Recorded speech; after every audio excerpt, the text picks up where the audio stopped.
Itanan gumaata Oromiyaan addunyaa irraatiif akkasuma Afriikaaf gumaachite gumaata ilmi Oromoo Oromiyaafis ta'ee addunyaaf gumaache qaroomina Oromiyaan addunyaaf gumaachite qorannee dubbifnee iyyaafannee kan isin biraan geenyu ta'a.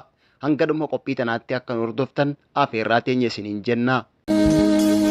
Gugubyaa lafa seenaa dabbal mootii gaaraati Oromiyaan arfan qalloo murtii guutooti Chaliin calanqoo lolaati.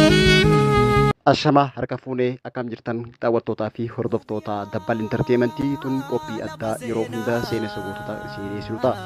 Dabbal mootii gaaraati Oromiyaan arfan qalloo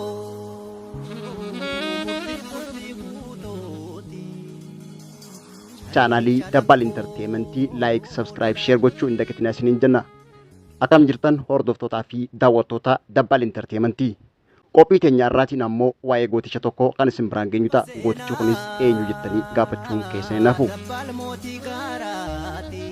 Chaanaalii Dabbal Entertainmentii Feesbuukii, Telegiraamii fi akkasumas karaa marsaalee miidiyaa hawaasummaa keenyaan akka nu hordoftan asumaan dhaamsa keenya isiniin jecha. Chaanaalii Dabbal Entertainmentii like, subscribe, share gochuu hin dagatinaa isiniin jenna.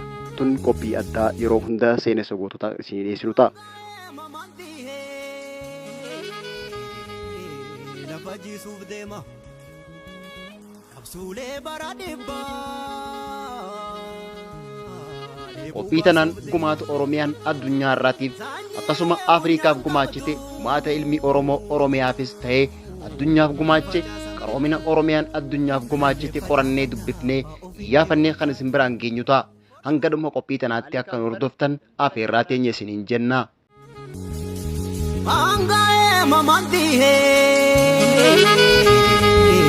lafa jisuuf deema Absuulee bara dhibbaa